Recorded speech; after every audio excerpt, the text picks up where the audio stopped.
Hello everyone, मेरा नाम है ईशा अग्रवाल और मैं सुनाती हूँ आप लोगों को कहानियाँ। तो बिना कोई टाइम वेस्ट किए हम अपनी कहानी सुनते हैं। लास्ट एपिसोड में आपने क्या देखा कि ईशान और स्वरा के बीच में एक क्यूट मोमेंट होता है, एक डांस का मोमेंट होता है, सब प्यारा प्यारा प्यारा मोमेंट चलता है। लेकिन इसी के बीच एक इंसान अपने कैमरे से ये सब कैद कर रहा था। वो कौन था हम पता करेंगे। और सुबह तीनों सिबलिंग्स तलवार के तीनों सिबलिंग्स आपस में हंसी मजाक कर रहे थे और इतने में ही स्वरा को कुछ सस्पिशियस दिखता है, तो स्वरा उस तरफ जाती है। तो अब करते हैं स्टोरी को आगे, यानी कि एपिसोड नंबर 20। यहाँ स्वरा उस कॉर्नर की ओर जा रही थी जहाँ उसे कुछ अलग सा लगा था। उसने शायद किसी को देखा था, कुछ मूवमेंट उसे दिखी थी।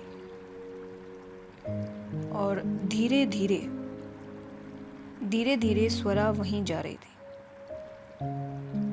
धीरे धीरे उस कॉर्नर के पास आती जा रही थी।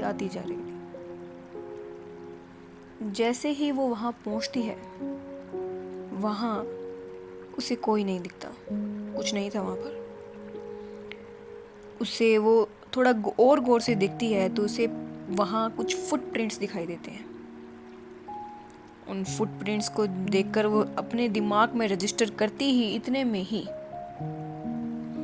उसके सर पर कुछ टच होता है। पीछे से उसके सर पर कुछ टच होता है। वो मुड़ने की कोशिश करती ही है तो पीछे से एक गहरी, ठंडी और एक डरावनी सी आवाज आती है, कोशिश भी मत करना। स्वरा वहीं रुक जाती है। वो समझ जाती है कि फिलहाल अभी उसे गन पॉइंट पर रखा गया। एक्चुअली उसके सर पर एक बंदूक रखी गई थी। जैसा उसे बताया गया था वो वैसे ही कोई भी मूवमेंट नहीं करती। पीछे से उस अननोन इंसान की फिर से आवाज आती है, स्वरा तलवार, तू तो बिल्कुल अपने नाम की तरह तेज निकली रे। और तेरे बाप ने कुछ सिखाया नहीं क्या तुझे? जहां खतरा लगे वहां अकेले नहीं जाया करते। हाँ, और तू है कि अकेले यहाँ आ गई।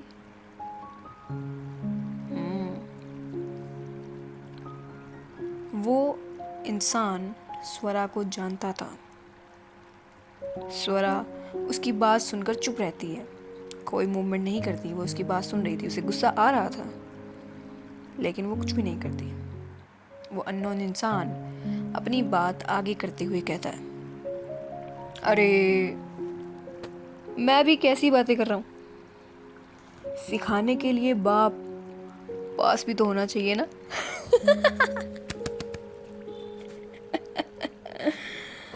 और ये बात सुनकर स्वरा का खून खोल उठता है। उसे गुस्सा आने लगता है। जैसे कहते हैं ना कि किसी की कोई बिल्कुल उसी नर्व पे उस अननोन इंसान ने टच कर दिया था, शायद जान करके टच किया था। वो शायद जानता था कि स्वरा इस मामले में कितनी सेंसिटिव हो सकती है। स्वरा उस इंसान का जिक्र सुन के उसके उसके वो आग बबूला हो जाती है, एक वोल्केनो की तरह फटने के लिए तैयार थी। वो कुछ मूवमेंट करती ही घूमकर स्वरा वो गन खींचने वाली थी। स्वरा का ये प्लान था कि वो घूमकर ही उस गन को खींचेगी। इतने में ही वो इंसान स्वरा के घुटने के पीछे से उसे अपने घुटने मारकर गिरा देता है, पिछले हिस्से पर मारकर गिरा देता है, जिससे स्वरा आगे ज़मीन की तरफ घुटने के पल बैठ जाती है। और अचानक ऐसे होने से उसके घुटने पर चोट भी लग जाती है। वो अननोन इंसान स्वरा की इस मूवमेंट को और इसको नाकाम करते हुए अपनी जो सर है, अपना जो आवाज़ से स्वरा के कान के पास जाता है और बोलता है, ना ना ना ना ना, इतनी समझदारी ठीक नहीं। ये जो तेरे अंदर अक्षय सिंघानिया का खून उबाल मार रहा है ना, इसे काबू में रख, नहीं तो अगर मैं काबू करने पे आया ना तो तेरा पूरा खानदान मिट्टी में मिला दूंगा। उसकी ये बात सुनकर और अपने बायोलॉजिकल फादर का इस तरह नाम सुनकर,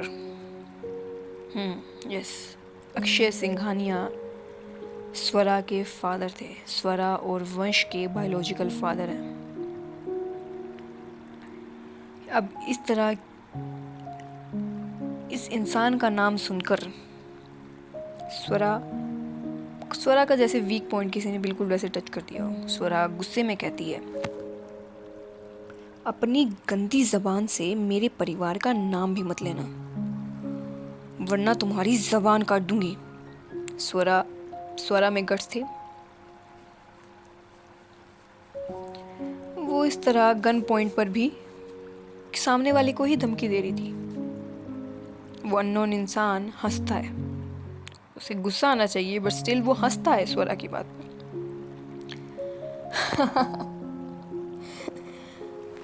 डेयरिंग है रे तू, मानना पड़ेगा हाँ, वरना तेरी जगह और कोई होता तो मुझे अकड़ दिखाने की जगह अपनी जिंदगी की भीख मांग रहा होता। स्वरा उस इंसान की बात सुनकर वो कहती है, आगे बैठे हुए ही कहती है, उसे दिख नहीं रहा है कुछ। वो फिर कहती है कि जिंदगी की भीख, वो भी तुझसे। जिंदगी से लगाव ना मुझे कल था ना आज है। तो जैसे दो कौड़ी के गुंडे कुछ नहीं कर सकते, तुम अपने बॉस के इशारों पर नाचने वाली एक कठपुतली हो। बिना ऑर्डर्स के तो तुम लोग मक्खी भी नहीं मार सकते, तो मेरा तो तू क्या ही बिगाड़ेगा। स्वरा इंटेलिजेंट थी। स्वरा को सब पता था, इस सब चीज़ों का पता था। अननोन इंसान फिर से गुस्सा होने की बजाय हंसता है स्वरा की बात से। स्मार्ट है तू तो, तुझे तो सब पता है। सिंघानिया की बेटी है ना तुम। अब वो बिल्कुल स्वरा के कान के पास आकर कहता है, थोड़ा डराते हुए, और रही बात जिंदगी से लगाव की, तो कल रात तेरा डांस देखकर लगा तो नहीं कि तुझे जीने की इच्छा नहीं है, हाँ? अब कल रात की बात सुनकर स्वरा, जो अब तक फुल ऑन करेजियस बिहेव कर रही थी, वो बिल्कुल ढीली पड़ जाती है, क्योंकि कल रात वो ईशान के साथ डांस कर रही थी। उसे पता था कि ये इंसान किस बारे में बात कर रहा है। स्वरा को जैसे हाथ पैर ठंडे हो जाते हैं। इस बीच ईशान का जिक्र सुनते ही वो अपने आप थोड़ी ढीली हो जाती है, और इसकी ऐसे रिएक्शन से वह अननोन इंसान कहता है, क्यों, क्या हुआ, निकल गई हवा इतनी जल्दी? वैसे वो सोचते हुए कहता है, वैसे क्या नाम था तेरे आशिक का? ईशान, है ना? अब फाइनली उस इंसान के मुंह से ईशान का नाम सुनते ही स्वरा के गूज बम्स आ जाते हैं। पता नहीं क्यों उसका दिल, जो पहले डर के मारे नहीं, जो उसके दिल में जो पहले डर नहीं था, अब वो डर जन्म लेने लगता है उसके अंदर अपने आप। और वो कुछ भी नहीं कह पाती, ना ही कुछ कर पाती। अब तक जो वो हिम्मत दिखाते हुए बात कर रही थी, वो अब वो बिल्कुल नहीं कर पाती। और वो अननोन इंसान आगे कहता है, तेरा ये जो ईशान है ना, धोखा दे रहा है तुझे, सबको धोखा दे रहा है। किसी मकसद से आया है यहाँ। और 1 मिनट का ड्रामेटिक पोज लेते हुए फिर वो इंसान कहता है, ये कोई ईशान मल्हो। अब वो इससे पहले अपनी बात पूरी करता कि ये कोई ईशान मल्होत्रा नहीं है, इससे पहले ही वहाँ ईशान की आवाज़ आ जाती है, उसकी आवाज़ में, ईशान की आवाज़ में चिंता साफ झलक रही थी। जैसे ईशान की आवाज़ थोड़ा डिस्टेंस से आ रही थी, जैसे वो स्वरा को ही ढूंढते हुए उसी उसी तरफ आ रहा है। वो कहता है, मिस तलवार, मिस तलवार, कहाँ हैं आप? और फिर वो कहता है, स्वरा, स्वरा। और वो इसी तरह ईशान स्वरा को ढूंढ रहा था। उसकी आवाज़ में चिंता, केयर साफ दिख रही थी, मतलब सुनाई दे रही थी। वो अननोन इंसान मौके की नज़ाकत को समझते हुए स्वरा के कान में फिर से आता है और कहता है, ले आ गया तेरा आशिक। और ये कहकर वो इंसान वहाँ से पीछे से, स्वरा के पीछे से भाग जाता है। स्वरा उसे पीछे से देखती है। उसे कुछ दिखता नहीं, उसे प्रॉपर ब्लैक आउटफिट दिखता है, पर उसे दिखता है कि उस इंसान के गर्दन पर एक टैटू है। एक अजीब किस्म का टैटू है। वो एक ड्रैगन का टैटू था। अब वो क्या था ये तो स्वरा को नहीं पता, लेकिन वो उस टैटू को ज़रूर देख लेती है। स्वरा उठकर खड़ी होती है, मुड़ती है। मुड़ती ही है कि इतने में ईशान वहाँ आ जाता है। वो उसे ही ढूंढ रहा था। ईशान स्वरा को अपने सामने इस तरह सही सलामत देखकर जैसे उसकी जान में जान आ जाती है, और वो भागकर स्वरा को गले लगा लेता है और अपनी आवाज़ में, अपनी चिंता भरी आवाज़ में कहता है, थैंक गॉड, थैंक गॉड तुम ठीक हो। पता है मैं कितना घबरा गया था। तुम्हें कुछ हो जाता तो? ईशान ये कहकर स्वरा को कसकर गले लगा लेता है, मतलब वो अपना हग और भी ज़्यादा टाइट कर लेता है। शायद स्वरा के लिए ईशान पहले से ही टेंस था। वो ईशान जब उठा था तो अपने आसपास देख रहा था। जब उसे पता चला कि स्वरा उस कॉर्नर में गई है जहाँ कल रात उसने भी कुछ देखा था, उसने भी कुछ मूवमेंट देखी थी, तो उसका दिल जोरों से धड़कने लगता था। उसे तो स्वरा को इस तरह वहाँ जाते हुए उसका दिल जैसे अपने आप ही डर के मारे अजीब सी किस्म की फीलिंग्स हो रही थी उसे। अजीब सी किस्म का एक उतावलापन उसे हो रहा था कि वो किसी ना किसी तरह स्वरा को आज सही सलामत देख ले। शायद ईशान कुछ जानता था। अब ईशान की ऐसी बात सुनकर स्वरा कहती है, तो क्या हो जाता अगर मुझे कुछ हो जाता तो? अब स्वरा के इस सवाल से ईशान हक ब्रेक करता है और स्वरा के कंधों को पकड़ता है और उससे उसकी आंखों में आंखें मिलाकर कहता है। उसकी स्वरा ईशान की आंखों में वो फ्लर्टी, वो चार्मिंग, वो वाला ईशान नहीं था। एक हर्ट वाला, एक फीलिंग्स वाला और एक आग ईशान की आंखों में दिख रही थी। वो स्वरा की बात का जवाब देते हुए कहता है, तो मैं अपनी इस आग से पूरी दुनिया जलाकर राख कर देता। ईशान काफ़ी ओवरवेल्म्ड था।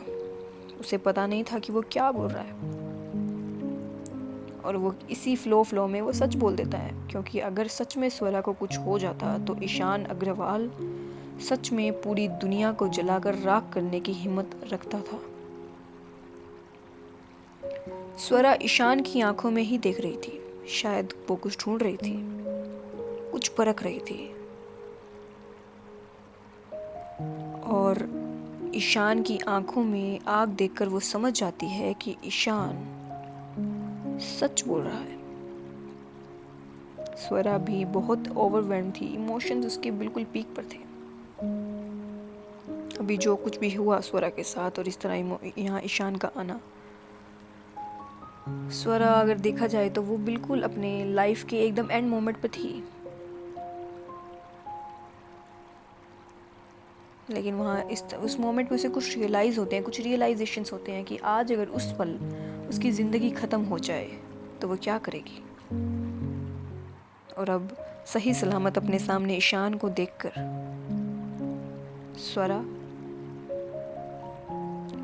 स्वरा ईशान को उसके कॉलर से पकड़ती है, उसे अपनी ओर खींचती है और ईशान के होठों पर अपने होठ रख देती है।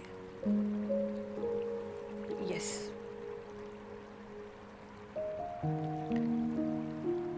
इस सडन मोमेंट से ईशान की आंखें एकदम बड़ी हो जाती है। स्वरा, उसकी आंखें बंद हो जाती हैं। दोनों बस टच किए हुए थे। 30 सेकंड तक कोई मूवमेंट नहीं होती। वह एहसास, वो फीलिंग दोनों के लिए ही फर्स्ट टाइम थी। वो क्या थी इन दोनों के लिए, वो ये शायद शब्दों में बयां ना कर पाए। लेकिन अब स्वरा एक बार अपनी आंखें खोलकर एक नज़र ईशान को देखती है और फिर दोबारा अपनी आंखें बंद करके ईशान के बिल्कुल पास जाकर अब उसे फाइनली किस करती है। स्वरा का एक हाथ ईशान के नेक एरिया के पीछे था और एक हाथ ईशान के कर्ली बालों पर था। वही बाल जिनको देखकर कभी स्वरा सोचती थी कि क्या वो उन बालों को टच भी कर पाएगी, जिन बालों में ईशान को किसी और का हाथ पसंद नहीं था। उसे बिल्कुल भी पसंद नहीं था कि कोई उसके बालों को हाथ भी लगाए, और यहाँ स्वरा ईशान के बालों में ही हाथ लगा रही थी।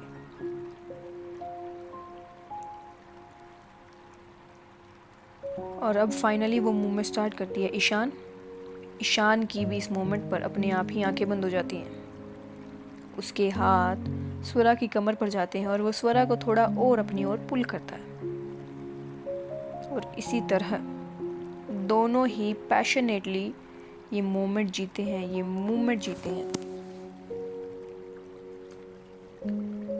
ये एक ब्यूटीफुल मोमेंट था इन दोनों के बीच में, जिसको मैं इस तरह इसके वर्ड से और ज़्यादा डिस्क्राइब नहीं करना चाहूँगी। इस तरह डिटेल समझाना मुझे ठीक नहीं लगता। ये फीलिंग्स हैं, इनको इस तरह मैं कैसे बताऊँ आपको। ये फीलिंग्स ईशान और स्वरा के लिए बहुत नायाब थी। यहाँ वंश, अनन्या, आकाश और माहिरा, जो ईशान के साथ ही स्वरा को ढूंढने के लिए आए थे, अपने सामने इस हो रहे सीन को देखकर स्टैचू की तरह एकदम खड़े हो गए, एकदम स्टैचू की तरह। माहिरा का तो मुंह खुल गया। अनन्या की आंखें एकदम फटने को तैयार थी, इतनी बड़ी हो गई थी। उसने अपना हाथ अपने मुंह पर रखा हुआ था। आकाश भी शॉक था बिल्कुल।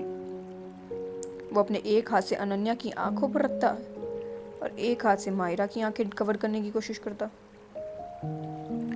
लेकिन ये दोनों कभी तो उसकी उंगलियां साइड करके वो सामने वाला सीन देख रहे थे या उसका हाथ हटा रहे थे। भाई ये सीन कैसे मिस कर दें वो। इस सीन के लिए तो इन दोनों ने कितने पापड़ बेले होंगे। वंश बिल्कुल स्वरा की तरह अपनी एक आईब्रो उठाता है शौक में और देखता है कि ये क्या हो रहा है। ये चारों अपने सामने हो रहे सीन को देख रहे थे, एकदम आंखें फाड़ फाड़ के देख रहे थे कि ये क्या हो रहा है भाई। जस्ट इमेजिन कि आपके सिबलिंग्स आपको ही आपके इस इंटीमेट मोमेंट की वक्त देख रहे हैं, आपके पहले इंटीमेट मोमेंट की तरफ ऐसे देख रहे हैं जैसे क्या ही होगा। यहाँ ईशान और स्वरा, सांसों की कमी होने से ईशान और स्वरा फाइनली एक दूसरे को छोड़ते हैं, लेकिन इतना दूर नहीं होते, थोड़ा अलग होते हैं। और उन दोनों की आंखें बंद थी। दोनों ही फोरहेड से फोरहेड मिलाते हैं। दोनों की ही सांसें उखड़ी हुई थी। ईशान अपनी तेज दौड़ती हुई धड़कन के साथ, अपनी तेज उखड़ी हुई सांसों के साथ कहता है, माय फर्स्ट किस। स्वरा भी ईशान की बात का जवाब देते हुए कहती है, मेरी भी। और इस बात को कहने के बाद ये दोनों ही अपनी आंखें खोलकर एक दूसरे को देखते हैं। उनमें फीलिंग्स का समंदर उमड़ रहा था। अभी दोनों के बीच कोई कन्फ्यूजन नहीं था, कोई कन्फेशन नहीं था, बट स्टिल इन दोनों को शायद उसकी ज़रूरत भी नहीं थी। दोनों सब कुछ समझ रहे थे। क्या हमेशा कन्फेशन वर्ड्स में ही होना ज़रूरी है? नहीं। ईशान और स्वरा के केस में तो ये बिल्कुल नहीं था। ये हमेशा से ही बातें आंखों से किया करते थे। दोनों ही सब कुछ समझ आते हैं कि फाइनली इन दोनों का मोमेंट आज आ गया है। और ये दोनों एक दूसरे को हक करते हैं, एक सुकून भरा हक। कहते हैं ना कि आपको एक अपना कंफर्ट पर्सन मिल गया हो, इस तरह दोनों एक दूसरे को कंफर्ट वाला हक करती हैं। इधर 2 मिनट हक करने के बाद स्वरा हक के बीच में ही अपनी आंखें खोलती है। अभी जो फीलिंग्स, जो वार्म फीलिंग्स स्वरा की आंखों में थी, अचानक वो कोल्ड हो गई थी। स्वरा की आंखें इस वक्त बहुत कोल्ड लग रही थी ईशान से गले लगते हुए। क्या इरादा था स्वरा का? क्या इसके पीछे कोई उसका बड़ा मोटिव था? और वो कोल्ड आंखों से ही ईशान को और कसकर गले लगा लेती है। और यहाँ ईशान भी हक के दौरान ही अपनी आंखें खोलता है। जो भाव अभी स्वरा की आंखों में थे अभी वही सेम भाव ईशान के फेस पर भी थे, उसकी आंखों में भी थे। ईशान एक नज़र उधर देखता है जहाँ से अभी वो टैटू वाला आदमी गया था। ईशान भी स्वरा के हग टाइट होने से अपना रिस्पॉन्स करता है, स्वरा को और टाइट हग करके। दोनों ही दिल और दिमाग की जंग में व्यस्त थे। अब ये हो क्या रहा था इन दोनों के बीच में? क्या हग ब्रेक करते ही, अब ये दोनों क्या है, हग ब्रेक करते हैं, और हग ब्रेक करते ही दोनों के जो पहले एक्सप्रेशन थे वो बदल जाते हैं। जो स्टार्टिंग में थे एक्सप्रेशन, वही एक्सप्रेशन वापस हो जाते हैं। दोनों ही अपनी फीलिंग्स को संभालना अच्छे तरीके से जानते थे, उन्हें कंट्रोल करना जानते थे। ईशान स्वरा से कहता है सॉफ्टली, चले। स्वरा भी हाँ में सर हिलाती है और ये दोनों वहाँ से जाने के लिए मुड़ते हैं। और जैसे ही ये दोनों मुड़ते हैं तो बाबा जी के 4 बंदर, वैसे तो गांधी जी के 3 बंदर हैं, लेकिन यहाँ बाबा जी के 4 बंदर इन्हें ही देख रहे थे। चारों के एक्सप्रेशंस बिल्कुल शॉकिंग सरप्राइज वाले थे, लेकिन एक खतरनाक सी स्माइल भी थी चारों के फेस पे। जैसे कि अपने एक्सप्रेशन से ही कह रहे हो कि ये बात माहिरा कुछ बोलती है, मतलब बोलने की कोशिश करती है, उससे पहले ही स्वरा कहती है श्श, कोई कुछ नहीं बोलेगा। स्वरा की बात सुनकर माहिरा फिर से बोलने की कोशिश करती है। स्वरा फिर से उसे रोकते कहती है, बोला ना कोई कुछ नहीं बोलेगा। अब भाई इस मोमेंट में स्वरा और ईशान पकड़े गए थे, रंगे हाथों पकड़े गए थे, एकदम एचडी टीवी में एचडी आंखों से देखते हुए पकड़े गए थे ये दोनों, वो भी 4 आंखों से। वो 4 होने भी कौन थे? यही चारों। इनका तो क्या ही होना था। और स्वरा और ईशान, इन दोनों के फेस बिल्कुल लाल हो गए थे, क्योंकि पकड़े गए थे भाई, चोरी करते हुए पकड़े गए थे ये दोनों। अब स्वरा करती हुई क्या, लेकिन स्वरा बोल्ड थी। हाँ, स्वरा ने ही पहली स्टार्ट की थी, और तो स्वरा बोल्ड थी हमारी। स्वरा ईशान का हाथ पकड़ती है और वहाँ से जाने लगती है। इतने में ही अनन्या कहती है 1 मिनट। अनन्या की बात सुनकर ईशान और स्वरा रुक जाते हैं। स्वरा ईशान का हाथ छोड़ देती है। अनन्या दौड़कर वहाँ आती है। 1 मिनट तो ईशान और स्वरा को देखती है और फिर स्वरा को गले लगा लेती है। गले लगाकर कहती है थैंक यू सो मच मेरे भाई को मौका देने के लिए, और मुझे भी। I promise I will be a good girl, I will always be a good girl to you. Thank you, thank you. और इसी तरह अनन्या स्वरा से कसकर गले लगे हुए थे। अपने बच्चे को वैसे देख वहाँ सभी की आंखों में पानी आ जाता है फाइनली, क्योंकि फाइनली वो अभी जो मोमेंट हुआ था, जिस मोमेंट का सभी इंतज़ार कर रहे थे। ईशान जानता था कि बच्चा के लिए बहुत मुश्किल था अपनी माँ के बिना रहना। उसने बच्चा के लिए वो सब कुछ किया जो माँ बाप एक बच्चे के लिए करते हैं। एक भाई होने के नाते होते हुए भी उसने एक माँ बाप का रोल निभाया हमेशा अनन्या के लिए, लेकिन वो कभी भी एक माँ की कमी वो पूरी नहीं कर पाया था।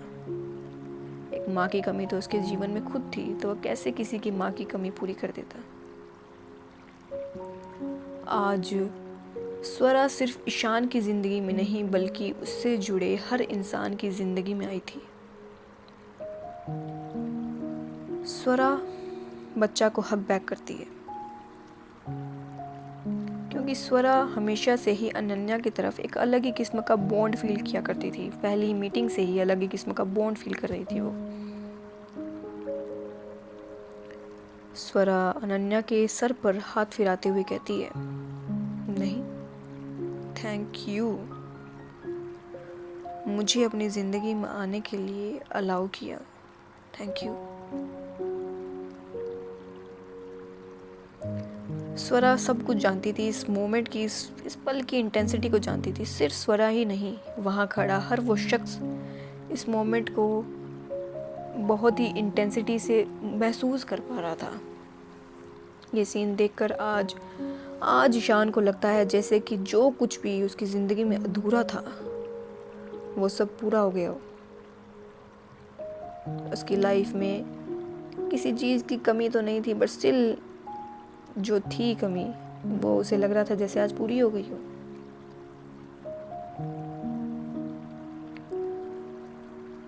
ईशान ये सोच ही रहा था कि इतने में ही वहाँ धीरे से वंश आता है और ईशान के कान में ही कहता है, मेरी बहन को तकलीफ नहीं होनी चाहिए। वंश एक बार स्वरा को देखता है, फिर दोबारा ईशान की तरफ कहता है, उन्हें हमेशा खुश रखना।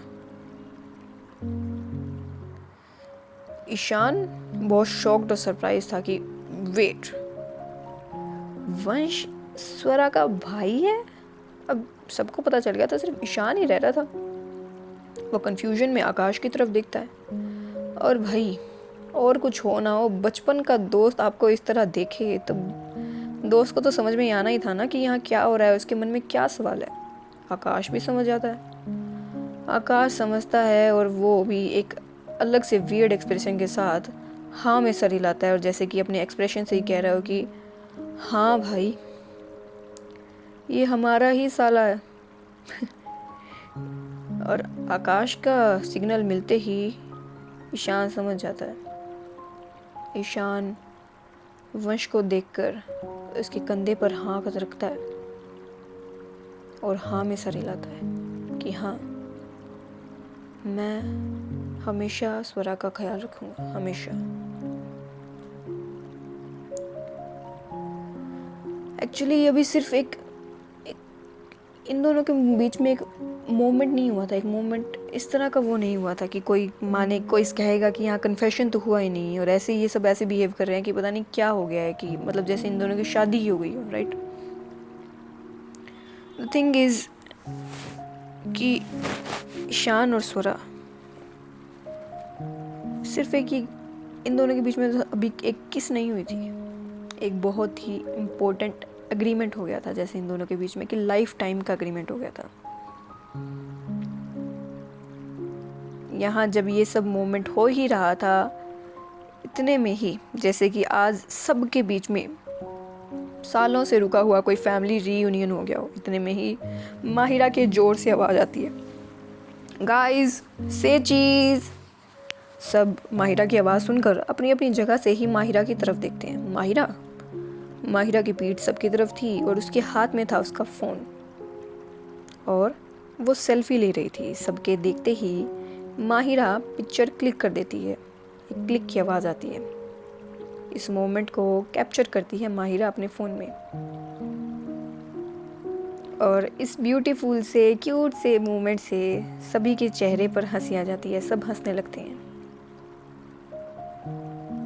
आकाश माहिरा को ही देख रहा था लेकिन माहिरा आकाश को नहीं देख रही थी। यहाँ ईशान और स्वरा भी एक दूसरे को देखते हैं। सबके चेहरे पर फेसेस पर एक स्माइल थी। सब एक साथ बहुत अच्छे लग रहे थे उस वक्त। बहुत एक प्रॉपर एक टीम लग रहे थे। सब एक फैमिली लग रहे थे क्योंकि ये लोग फैमिली थे। और इसी तरह उनका वो इवेंट पूरा होता है। मतलब वो सब लोग वहाँ से जाते हैं, फिर अपने वहाँ पे टेंट एरिया पे जाते हैं। टेंट एरिया से मतलब सब कुछ होने के बाद वाइंड अप करके वहाँ से ट्रैकिंग करके फिर से अपने रिजॉर्ट पहुँचते हैं। रिजॉर्ट में फ्रेशन अप होकर अब फाइनली इन सब का वो पल आ गया था जहाँ पर इन सब को वापस मुंबई की तरफ जाना था और सब बसेस में बैठ जाते हैं। इस बार ईशान और स्वरा एक साथ बैठते हैं, माहिरा अनन्या के साथ और आकाश और वंश एक साथ बैठते हैं। वंश घूर घूर के आकाश को ही देख रहा था। आकाश अपने ऊपर ऐसी नज़र महसूस करके वंश की तरफ देखता है और आईब्रो उठाकर वंश से जैसे पूछता है कि क्या। वंश कहता है, थोड़ा आकाश की तरफ लीन होते हुए कहता है, सच सच बताना, आप मुझसे इसलिए चिढ़ते थे ना क्योंकि आपको लगता था कि मैं माहिदी का बॉयफ्रेंड हूँ, है ना। अब आकाश की जैसे चोरी पकड़ी है वो थोड़ा हड़बड़ाते हुए कि अरे अरे इसको कैसे पता चल गया। आकाश कहता है अब हाँ, अपने फेस के ऊपर ऐसे हम जैसे हाथ लगाते हैं ना ऐसे, हाँ कैसी बातें कर रहे हो वंश, मैं भला ऐसा क्यों सोचूंगा। और अगर कोई मिस मायरा की लाइफ में है भी तो मुझे उससे क्या। हाँ, और ये कहकर वो विंडो के बाहर देखने लगता है। वंश कहता है सीधा बैठते हुए, ओ प्लीज़ ये नाटक ना किसी और के सामने करना आकाश सर। मैं भी लड़का हूँ और आप भी लड़के हैं। आपको मैं अच्छी तरीके से समझ रहा हूँ कि कैसे आप अपने दिल को हाथ में लेकर एकदम पपी आई से माहिदी को देखते हैं। सब समझ में आता है मुझे। और ये कहकर वो अपनी गर्दन हल्के से मारकर सीधा सही से बैठ जाता है। आकाश वंश की पूरी बात सुनता है और वंश की तरफ घूम के कहता है कि तो तुम्हें कोई प्रॉब्लम नहीं है। वंश कहता है, अब आकाश की तरफ देखकर कहता है, प्रॉब्लम है। अगर आपकी और ईशान सर की वजह से मेरी बहनों को इतनी सी भी तकलीफ हुई ना तो देखना इस वंश तलवार को आप दोनों से कितनी तकलीफ होती है, कितनी प्रॉब्लम होती है। बाकी अब वंश थोड़ा सॉफ्टली कहता है, पहले तो वो धमका रहा था, अब वो थोड़ा सॉफ्टली कहता है, बाकी रही बात स्वरादी और माहिदी की, तो मैं बस इन्हें हमेशा खुश देखना चाहता हूँ। मैं चाहता हूँ कि दुनिया की सारी खुशियाँ हमेशा मेरी बहनों के दरवाजे पर दस्तक दे और मुझे कुछ नहीं चाहिए। ये कहकर वंश माहिरा को देखता है और स्वरा को देखता है। आकाश वंश की बात समझ रहा था। वो वंश के कंधे पर हाथ रखकर कहता है कि फिक्र मत करो, हम इन्हें कुछ नहीं होने देंगे। वो एश्योर करता है वंश को कि तुम टेंशन मत लो। अंश भी आकाश को देखकर हल्के से हाँ में सर हिलाता है। आकाश पीछे से ही माहिरा को देखता है। कुछ सोच रहा था वो। यहाँ स्वरा विंडो से बाहर देखते हुए उस अननोन इंसान के बारे में ही सोच रही थी। आज जो हुआ वो कोई छोटी मोटी चीज़ नहीं थी। उसे इस बात का पता लगाना था कि ये सब हुआ क्या आज। ईशान स्वरा को इस तरह देखकर, उसे सोचता हुआ देखकर धीरे से स्वरा के घुटने पर जैसे हम किसी की अटेंशन को ग्रैब करने के लिए उसे हल्का सा टच करते हैं ना, वैसे ही स्वरा के घुटने पर हाथ लगाता है। अचानक से उसी घुटने पर हाथ रखने से स्वरा के मुंह से थोड़ी दर्द की आवाज़ निकल जाती है, क्योंकि ये वही घुटना था जहाँ पर स्वरा को चोट लगी थी। स्वरा की दर्द भरी आवाज़ सुनकर ईशान जल्दी से अपना हाथ हटा लेता है और कहता है, स्वरा क्या हुआ? You okay? ईशान के मुंह से इतने हक से अपना नाम सुनकर स्वरा अपना दर्द भूल ही जाती है और वो ईशान को गौर से देखने लगती है, उसके फेस को ऊपर से नीचे। स्वरा की नज़रें पूरे टाइम ईशान के फेस पर दौड़ रही थी। ईशान की आंखों में चिंता, केयर साफ दिखाई दे रही थी। स्वरा ईशान को देखते हुए कहती है, हाँ में सर हिलाती है और कहती है, मतलब हाँ में सर हिलाती है। ईशान कहता है क्या हुआ? क्या सोच रही हैं आप? कहीं आज जो हुआ उसे लेकर आप रिग्रेट तो फील नहीं कर रही हैं? ईशान की बात सुनकर स्वरा के फेस पर अपने आप भी एक स्माइल आ जाती है और वो ईशान का हाथ पकड़कर नाम में सर हिलाते हुए कहती है, मैं कभी कोई ऐसा काम नहीं करती जिससे मुझे रिग्रेट हो। ये बात स्वरा ईशान की आंखों में आंखें डालकर कह रही थी। दोनों ही 2 मिनट तक इसी तरह एक दूसरे को देखते रहते हैं। इसी बीच स्वरा के मन में आता है कि क्या वो ईशान को बता दे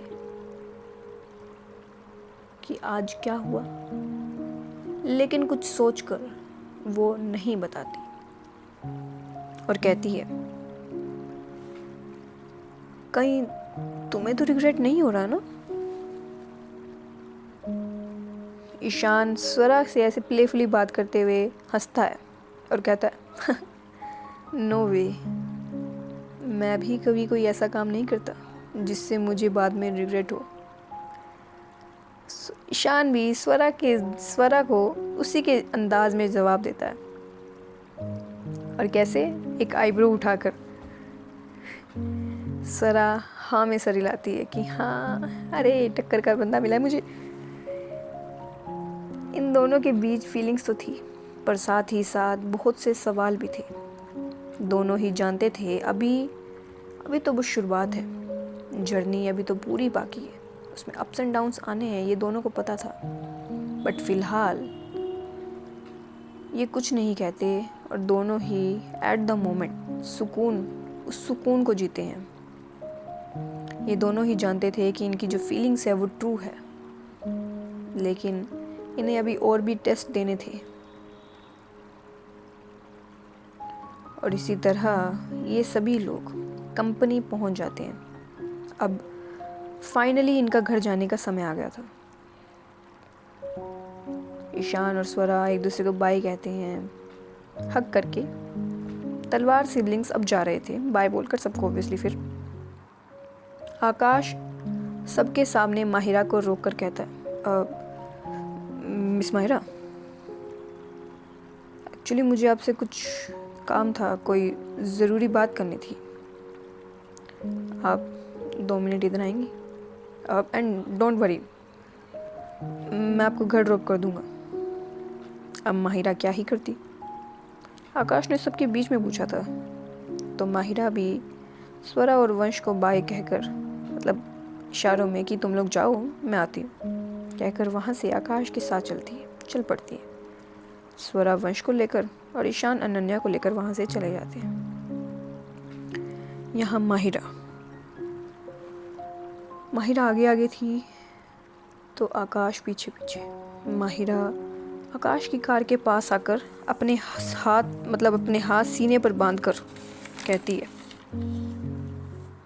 ये क्या था? और ऐसी कौन सी ज़रूरी बात करनी है आपको? कॉल पर भी तो कर सकते थे आप, मैसेज भी कर सकते थे मुझे। रू और वंशु क्या सोच रहे होंगे? और ये कहकर वो थोड़ा गुस्से में साइड में देखने लगती है। आकाश माहिरा को इस तरह फ्रस्ट्रेटेड देखकर कहता है, एक पल, सिर्फ एक पल के लिए क्या तुम मेरे लिए भी सोचोगी? और ये कहते हुए आकाश माहिरा के पास आ रहा था। माहिरा बैकवर्ड ले रही थी एक एक कदम करके, और इसी तरह माहिरा कार से लग जाती है और आकाश उसके बिल्कुल सामने आ जाता है। आकाश अपनी बात आगे करते हुए कहता है, मुझे पता है तुम भी कुछ तो मेरे लिए फील करती हो। एंड डोंट यू डेयर अगर झूठ बोलने की कोशिश भी की तो। तुम्हें क्या लगता है, हाँ? रात को जो मैंने कहा वो नशे में था और सुबह होते ही मैं भूल जाऊंगा? ऐसा सोच रही थी तुम? आकाश की ये वाली बात सुनकर माहिरा रात के डांस के वक्त हुई उनकी बातें, उनका वो सीन याद करती है। अब जाते हैं हम अपने फ्लैशबैक में माहिरा और आकाश डांस कर रहे थे। माहिरा बहुत ही शाय फील कर रही थी। आकाश ने तो थोड़ी ड्रिंक की थी। आकाश ने ड्रिंक करके थी ना। आकाश माहिरा के फेस को ऊपर करता है, उसके चिन से पकड़कर एक हाथ से बड़े ही पोलाइटली डिलाइटली धीरे से ऊपर करता है और उसकी आंखों में आंखें डालकर कहता है, मिस माहिरा। और ये कहकर वो उसी की आंखों में दिखने लगता है। दोनों ही एक दूसरे को देख रहे थे। 30 सेकंड के बाद आकाश कहता है, नाम में सर हिलाते हुए, कि आप मोटी नहीं हैं, आप बिल्कुल फिट एंड फाइन हैं। देखिए कैसे आप मेरी बाहों में पूरी फिट आती हैं, देखिए। आकाश की ये बात सुनकर माहिरा का फेस पूरा लाल हो जाता है। आकाश में आज करेज भरकर था। वो बहुत लाइट और अच्छा फील कर रहा था। आकाश अपनी बात आगे करते हुए कहता है, आपको पता है, आपके ये गाल जब इस तरह लाल हो जाते हैं तो आप कितनी क्यूट लगती हैं, एकदम किसी क्यूट पांडा जैसी, बिल्कुल मेरे लॉलीपॉप जैसी। जब आप गुस्सा करती हैं, इरिटेट होती हैं या फिर बॉसी बिहेव करती हैं, तब भी आप मुझे बहुत क्यूट लगती हैं। मुझे आपकी हर आदत पसंद है, आपसे जुड़ा हर एहसास पसंद है, क्योंकि मुझे आप पसंद है। आकाश उसी फ्लो में अपनी बात कह देता है। माहिरा की आंखें ये बात सुनकर बड़ी हो जाती हैं। उसका दिल बहुत ज़ोर से धड़क रहा था, बहुत तेज भाग रहा था उस वक्त। धक धक धक धक। आकाश अपनी बात आगे करते हुए कहता है कि मिस माहिरा,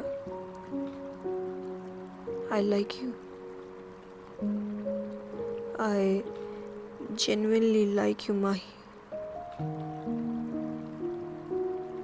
क्या तुम मुझे एक मौका दोगी ताकि मैं तुम्हें बता सकूं कि मैं तुम्हारे लिए कितना सीरियस हूँ?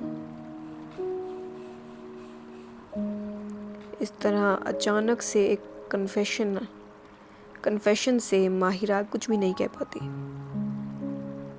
वो बिल्कुल ब्लैंक और स्टंट थी। वो उसके शब्द नहीं निकलते। जो माहिरा जिसके कभी शब्द ख़त्म ही नहीं हुआ करते थे, आज वो कुछ नहीं बोल पा रही थी। ये पावर सिर्फ आकाश में ही थी। सिर्फ आकाश ही उसे चुप करा सकता था। आकाश धीरे धीरे माहिरा के फेस के पास जाने लगता है। ये देख माहिरा की तो जैसे सांसें ही रुक जाती है। कुछ होता उससे पहले ही आकाश पास आउट होकर माहिरा के कंधे पर ही सर रखकर सो जाता है और सोते सोते कहता है कि माही आई लाइक यू,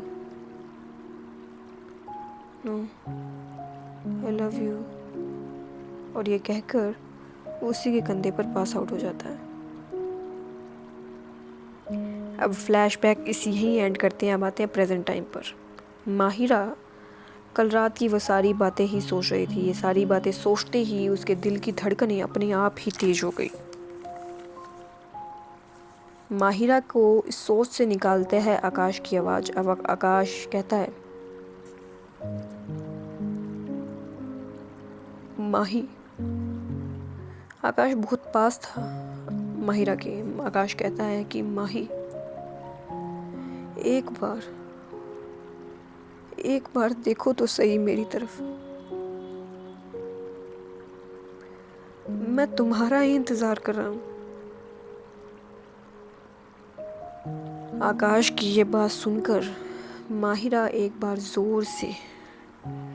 जोर से अपनी आंखें बंद करती है, गहरी सांस अंदर लेती है और कहती है, हमारे बीच ऐसा कुछ नहीं हो सकता आकाश सर।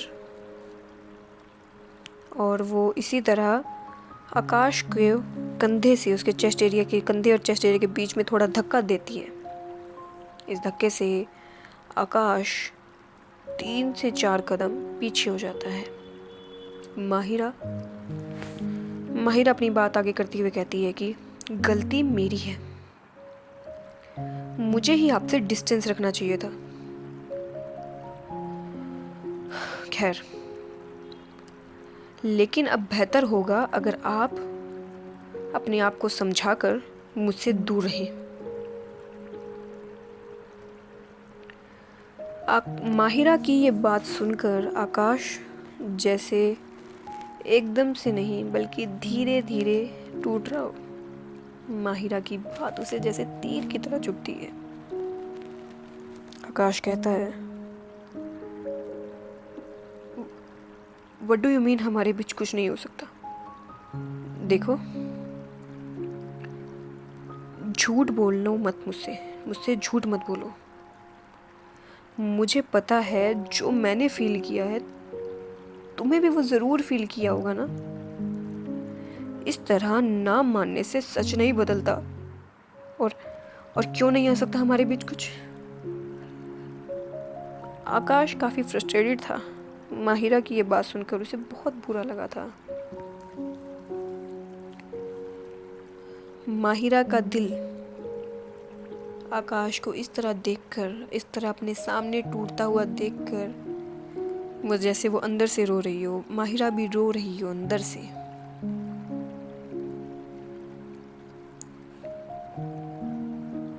वो अपने आप को थोड़ा संभालती है, क्योंकि माहिरा को भी तो आकाश अच्छा लगता ही था ना। माहिरा कहती है,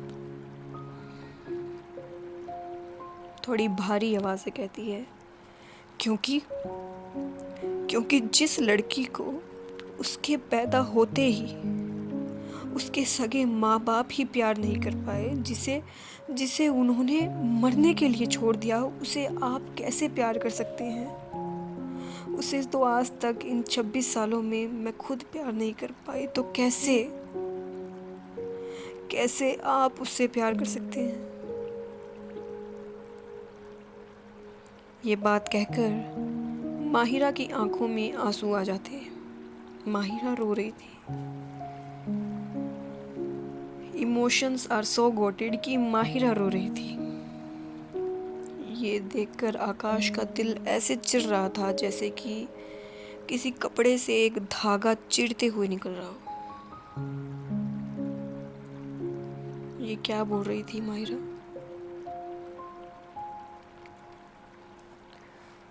माहिरा अपनी बात आगे करते हुए कहती है, आप कुछ नहीं जानते हैं मेरे बारे में, कुछ भी नहीं। तो आपकी भलाई इसी में है कि आप मुझसे दूर रहें। प्लीज़ प्लीज़ मुझसे दूर रहो। और ये कहकर माहिरा फूट फूट कर रोने लगती है। अब इसके बाद आकाश क्या कहता है ये हम सुनेंगे नेक्स्ट एपिसोड में। सो आज का एपिसोड कैसा लगा आप सबको, प्लीज़ बताना। बाकी मिलते हैं कल एपिसोड में। Okay, see you, tata, thank you.